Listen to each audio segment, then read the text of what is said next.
오늘 하나님께서 우리에게 주시는 말씀은 요나서 1장 4절부터 17절까지 말씀입니다. 제가 봉독하겠습니다. 여호와께서 큰 바람을 바다 위에 내리시매 바다 가운데에 큰 폭풍이 일어나 배가 거의 깨지게 된지라.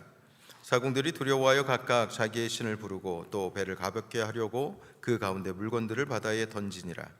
그러나 요나는 배 밑층에 내려가서 누워 깊이 잠이 든지라. 선장이 그에게 가서 이르되 자는 자여 어찌함이냐, 일어나서 내 하나님께 구하라. 혹시 하나님이 우리를 생각하사 망하지 아니하게 하시리라 하니라. 그들이 서로 이르되 자 우리가 제비를 뽑아 이 재앙이 누구에게로 말미암아 우리에게 임하였나 알아보자 하고 곧 제비를 뽑음에 제비가 요나에게 뽑힌지라. 무리가 그에게 이르되 청하건대 이 재앙이 누구 때문에 우리에게 임하였는가 말하라. 내 생업이 무엇이며 내가 어디서 왔으며 내 나라가 어디며 어느 민족에 속하였느냐 하니 그가 대답하되 나는 히브리 사람이요 바다와 육지를 지으신 하늘의 하나님 여호와를 경외하는 자로다 하고 자기가 여호와의 얼굴을 피함인 줄을 그들에게 말하였으므로 무리가 알고 심히 두려워하여 이르되 내가 어찌하여 그렇게 행하였느냐 하니라. 바다가 점점 흉흉한지라. 무리가 그에게 이르되 우리가 너를 어떻게 하여야 바다가 우리를 위하여 잔잔하겠느냐 하니 그가 대답하되 나를 들어 바다에 던지라. 그리하면 바다가 너희를 위하여 잔잔하리라. 너희가 이 큰 폭풍을 만난 것이 나 때문인 줄을 내가 아노라 하니라. 그러나 그 사람들이 힘써 노를 저어 배를 육지로 돌리고자 하다가 바다가 그들을 향하여 점점 더 흉흉함으로 능히 못한지라. 무리가 여호와께 부르짖어 이르되 여호와여 구하오니 이 사람의 생명 때문에 우리를 멸망시키지 마옵소서. 무죄한 피를 우리에게 돌리지 마옵소서. 주 여호와께서는 주의 뜻대로 행하심이니이다 하고 요나를 들어 바다에 던짐에 바다가 뛰노는 것이 곧 그친지라. 그 사람들이 여호와를 크게 두려워하여 여호와께 제물을 드리고 서원을 하였더라.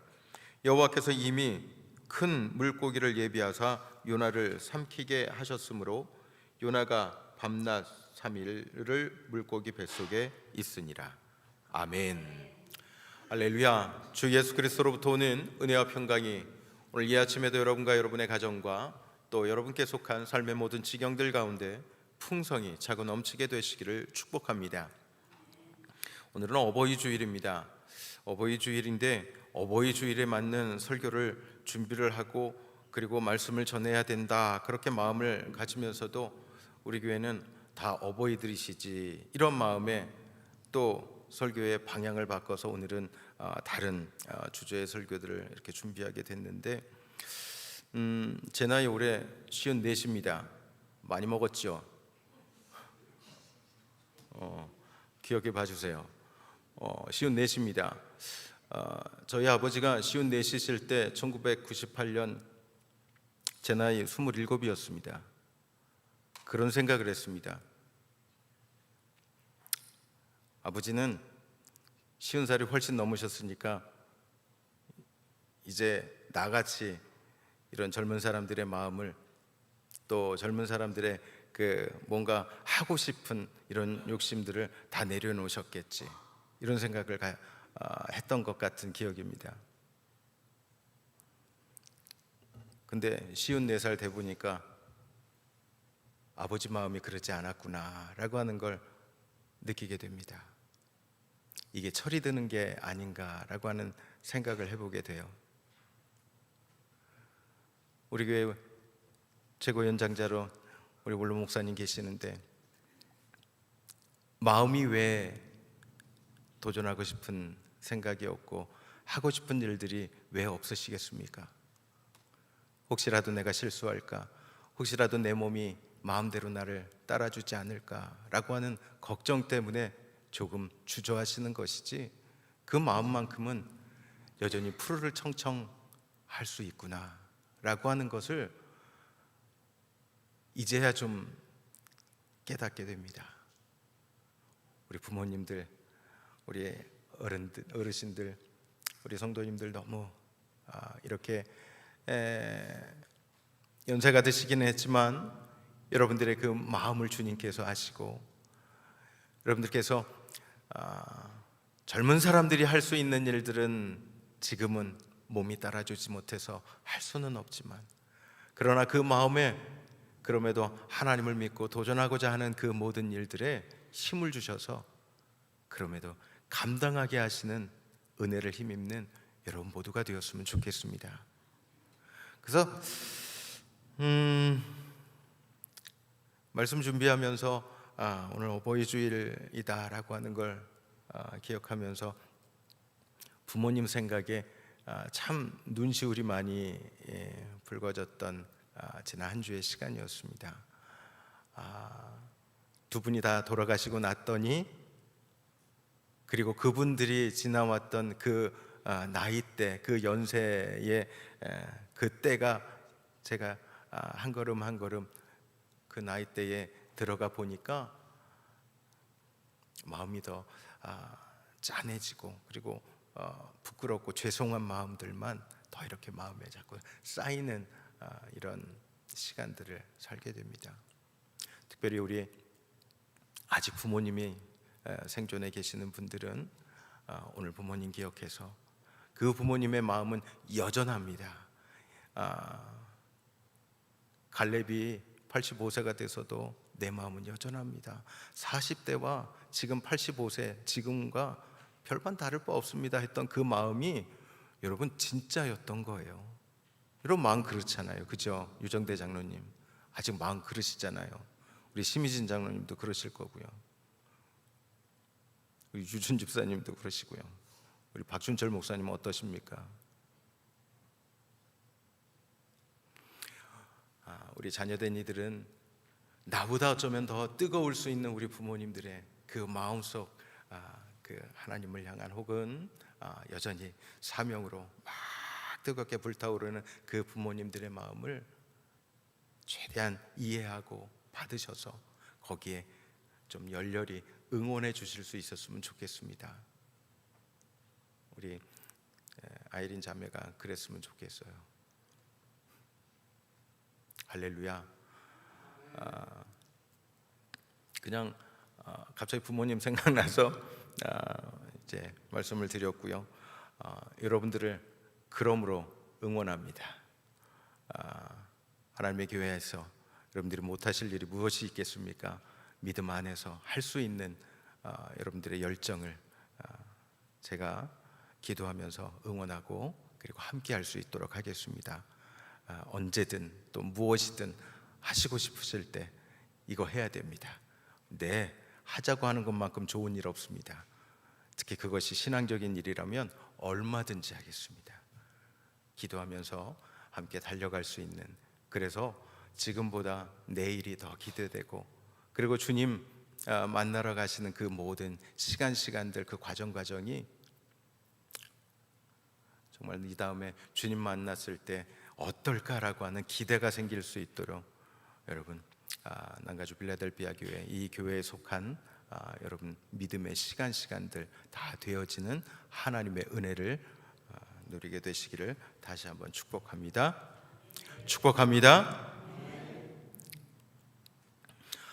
자, 이제 본문으로 돌아서 오늘 말씀을 같이 상고하겠습니다.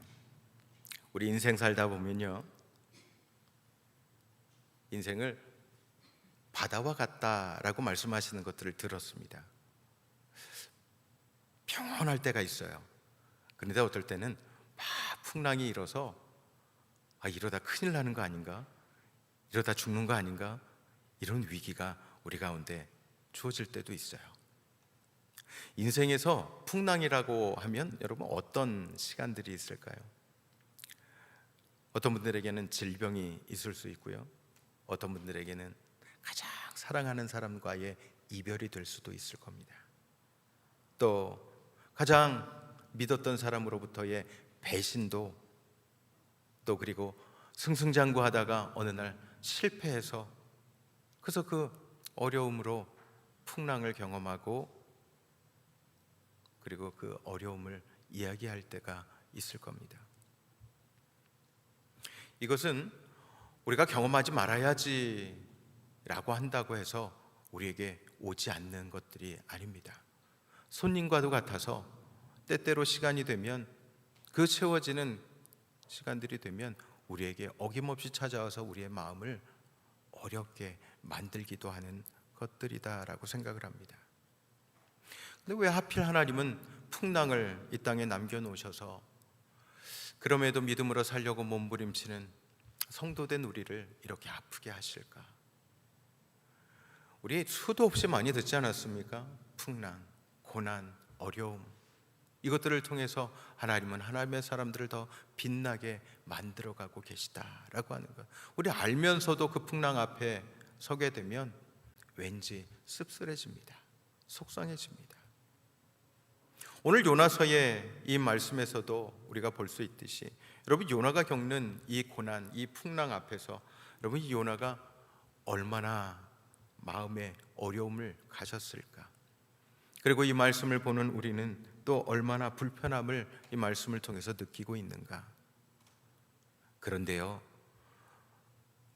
좀 전에도 말씀을 드렸지만 풍랑에는 반드시 하나님의 주시는 유익이 있습니다.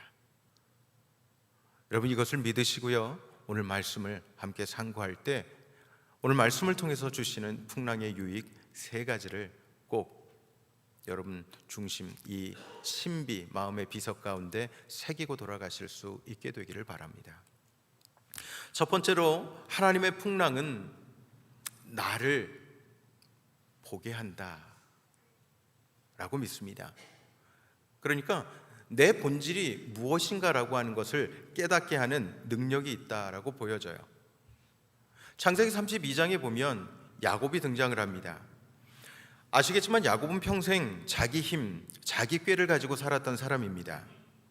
이름에서도 알 수 있듯이 발 뒤꿈치를 붙잡은 자 혹은 뒤쫓는 자라고 하는 그런 이름의 의미가 있습니다. 혹시 발 뒤꿈치를 무는 짐승이 있어요. 뭘까요? 우리 창세기에 나오는 뱀이 그렇습니다. 그래서 하나님의 저주를 받아서 발 뒤꿈치를 물게 될 것이라고 저주를 받았던 짐승이 바로 이제 뱀인데 왜 하필 이름의 의미를 이렇게 잡았을까요? 그럼에도 우리가 알고 있는 것은 형 에서의 발을 붙잡고 나왔기 때문에 이름을 그렇게 지었다라고 하는 걸 알지만 말입니다. 그의 이름이 이스라엘로 바뀌어지기 전까지 야곱은요, 그 이름에 걸맞는 삶을 살았다라고 하는 걸 잘 알고 있습니다. 아버지를 속였고요, 형을 속였고요, 그리고 자기 자신도 수도 없이 속여가면서 살아왔던 삶입니다. 그리고 조금 지나고 났더니 외삼촌 라반에게 속고 또 속고 또 속고 그리고 속이고 도망쳐 나왔어요. 그러니까 속임수가 난무했던 삶이 야곱의 삶이 아니었는가 말입니다. 이게 이스라엘의 조상 야곱의 삶이었다라고 하는 겁니다. 참 형편없는 사람이구나 라고 우리가 생각할지 모르지만 이런 야곱이 그런데 풍랑을 만나게 됩니다. 정말 생명을 걸 수밖에 없는 풍랑이요. 누구예요? 곧 형 에서를 만나게 되죠. 야복 강가에서. 그래서 그냥 정말 마음 절절하게 하나님 이름을 부르면서 기도했던 야곱의 모습입니다. 자신의 한계를 깨닫고 하나님의 은혜 없이는 살 수 없다라고 하는 것을 비로소 그 풍랑 앞에서 깨닫게 되고요, 그리고 인생의 본질을 맞닥뜨리게 됩니다. 세상은 인생의 성공을 운칠기삼이라고 이야기한답니다. 여러분 들어보셨습니까? 운칠기삼? 사람이 성공하려면 70%의 운과 30%의 실력이 있어야 한다라고 얘기해요. 누구나 다 똑같이 성공하고자 달려가는데 어떤 사람은 성공하고 어떤 사람은 실패하더라는 거죠. 근데 그 퍼센테이지를 체크해 보니까 비슷하게 애쓰고 수고하지만 그러나 진짜 실력에 좌우되어지는 세상의 논리는 한 30% 정도, 그리고 나머지 70%는 운이라고 이야기합니다. 이게 세상이 이야기하는 성공에 대한 비결이라고 얘기를 해요. 그래서 그 운에 기대고 그리고 그 운 때문에 잘 되기를. 그런데 여러분과 저의 인생은 어떨 것 같습니까? 우리는 크리스천들입니다. 크리스천 삶에 운칠기삼이라고 하는 이 표현이 어울립니까? 어울리지 않죠? 왜 그렇습니까? 우리는 하나님의 은혜로 사는 사람들이지 운이나 내 힘, 내 실력으로 살아가는 사람들이 아니기 때문에 그렇다라고 믿습니다. 할렐루야. 경험해 봤듯이 내 실력, 내 힘 의지하면요, 여러분 어때요?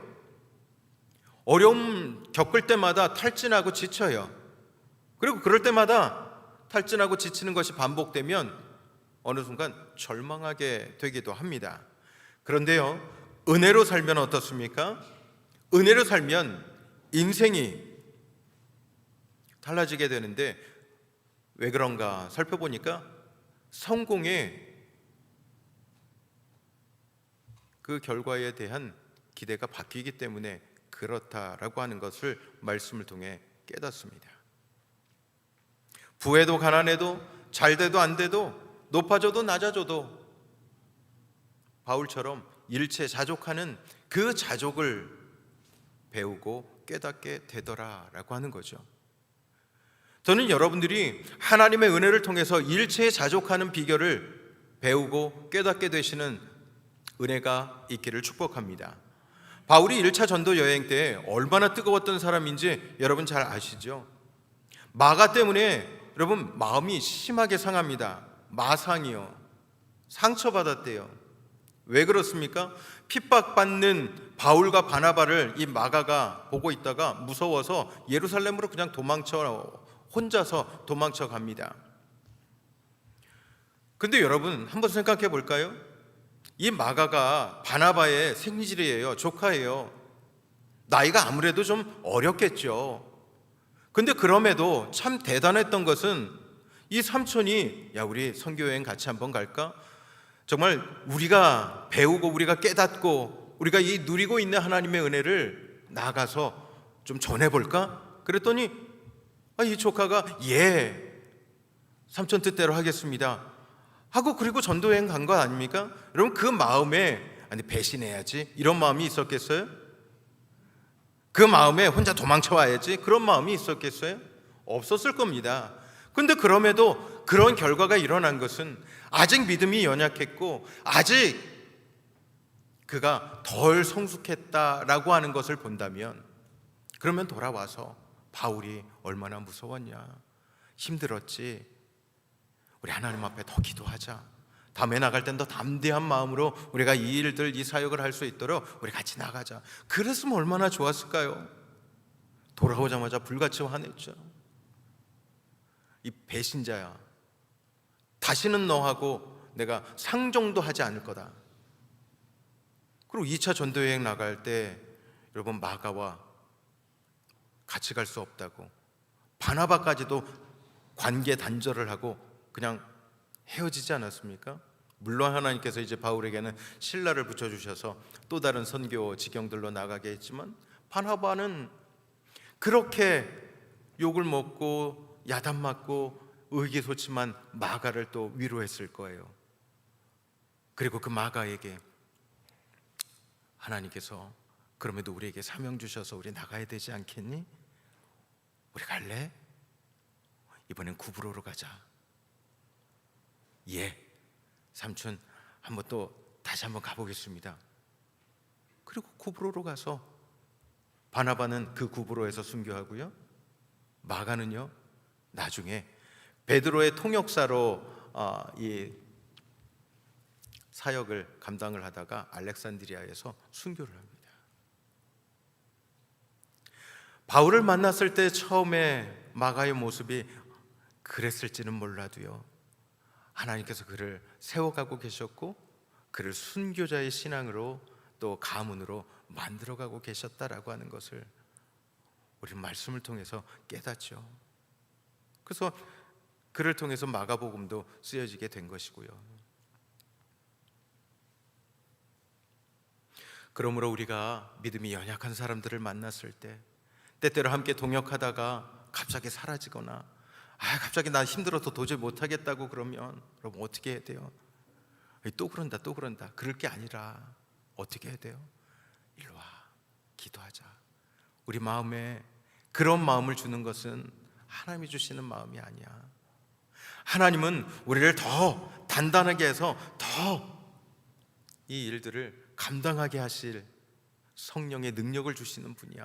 그래서 같이 기도하고요, 그래서 같이 독려하고요, 그리고 같이 한 걸음 한 걸음 나아갈 생각을 해야지. 됐어, 또 그러네. 나는 내 갈 길 갈 테니까 너는 네 갈 길 가라. 그럴 필요 없다는 얘기입니다. 하나님께서 그를 어떻게 쓰실지 몰라요. 순교자로 세워진 마가를 통해서 우리가 깨닫는 것은 믿음이 연약할 때는 믿음이 강한 이들이 그들을 기다려줘야 되고요, 그들을 품어줘야 됩니다. 그리고 내 믿음이 연약하다라고 생각하시는 분들은 나보다 믿음이 좀 나으신 분들을 통해서 기도의 은혜와 능력을 힘입기 위해 중보를 요청하시면 되는 겁니다. 그래서 이게 교회 안에서 서로 기도하고 또 위로해주고 또 위로받고, 그러면서 교회 안에서의 예수 그리스도를 구주로 믿은 하나님 나라 거룩한 자녀들의 하나 된 이 거룩한 형통의 삶들이 우리 교회 가운데 일어나야 될 줄 믿습니다. 그래서 다음에는 더 우리가 좀 넉넉한 능력을 가지고 힘을 가지고 이 일들을 할 수 있었으면 좋겠다. 그러면서 좀 위로하며 다독거리며 그렇게 한 걸음 한 걸음 우리 다 같이 하나님 나라로 나아갈 수 있었으면 좋겠습니다. 할렐루야. 그죠? 여러분 잘 주위를 둘러보시고요, 이 다음에 하나님 나라 갔을 때 여기 계시는 요분들 한 사람도 누락되지 않도록 여러분 보시면서 서로 기도해 주시고 서로 응원해 주시고 그럴 수 있으셨으면 좋겠습니다. 바울이 어떤 실수를 했는가라고 하는 것을 여러분 아시겠죠? 그런데 이런 바울이 빌립보서 4장 11절 14절 말씀에서 고백합니다. 내가 풍부와 궁핍에 배부름과 배고픔 그 어떠한 형편에 처하든지 그 형편에 지배받지 않고 만족을 누리는 일체 자족의 비밀을 배웠습니다 라고 고백합니다. 이게 하나님 만난 자의 고백입니다. 풍랑 앞에서 하나님을 만났더니 그냥 일체의 자족이 자연스럽게 일어난 거예요. 감옥에서도 감사와 찬송이 일어날 수 있었고요, 그에게 자유로울 때는 더 그 자유함으로 예수 그리스도를 전하는 복음의 열정을 불태울 수 있어서 만족했던 바울의 이 고백이 오늘 여러분과 저의 고백될 수 있게 되기를 축복합니다. 우리에게는 운이 없어요. 우리에게는 실력이 없어요. 하나님 앞에 서면 우린 다 거기서 거기인 사람들입니다. 이걸 다른 말로 50보 100보라고 하죠. 모든 인생의 영역을 하나님 앞에 맡기시기를 축복합니다. 그리고 우리는 그저 예배와 기도에 집중하여 나아갈 때 흔들리지 않게 하시는 하나님의 능력을 힘입는 우리 모두가 될 줄 저는 믿는데 여러분도 믿으시기를 주님의 이름으로 간절히 축원합니다. 누가복음 15장 말씀에 보면 탕자가 등장을 합니다. 여러분 탕자에게도 풍랑이 다가오죠.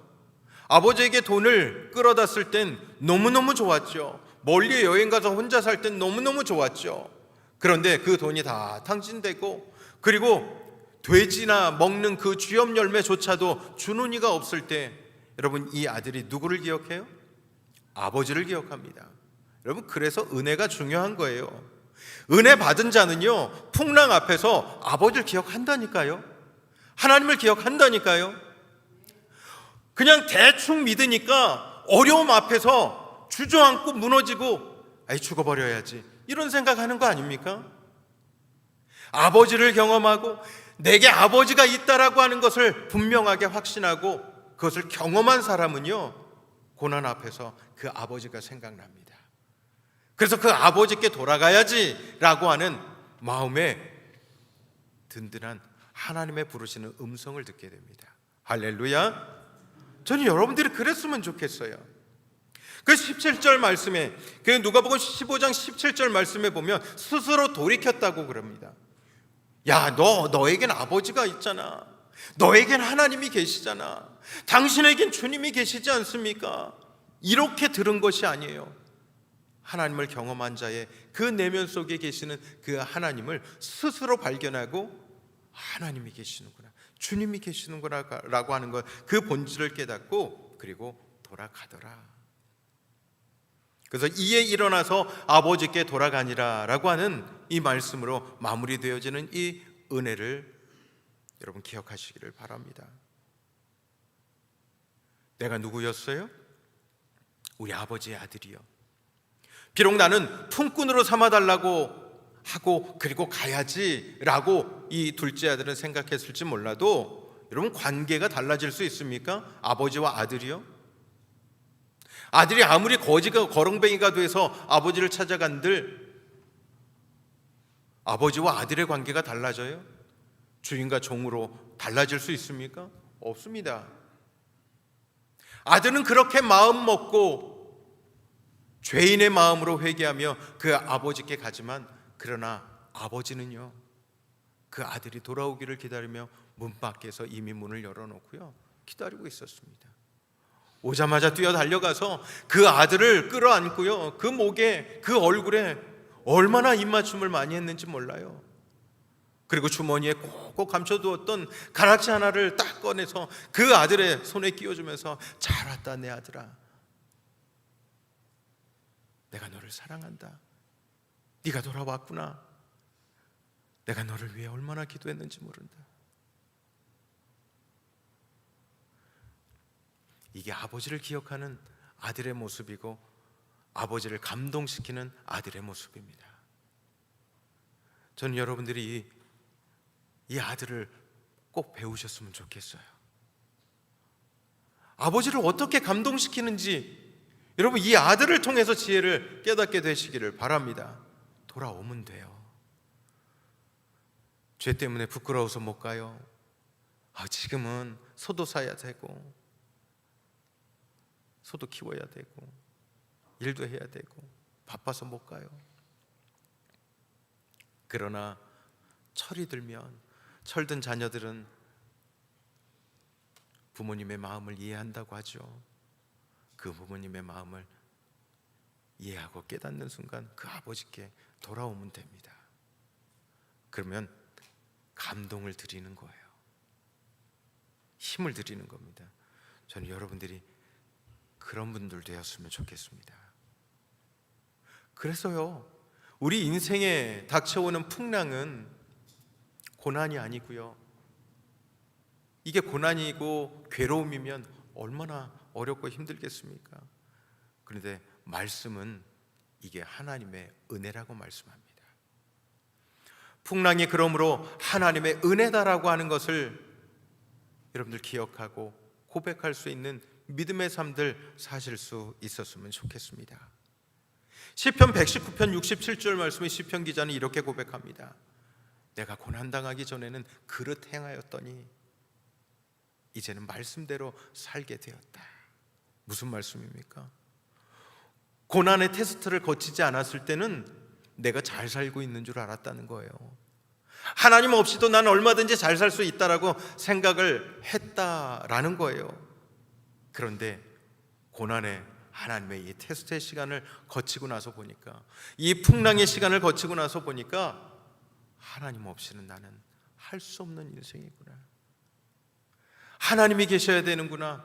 그 아버지의 사랑을 받지 않으면 나는 안 되는구나 라고 하는 것을 깨달았다라고 하는 거예요.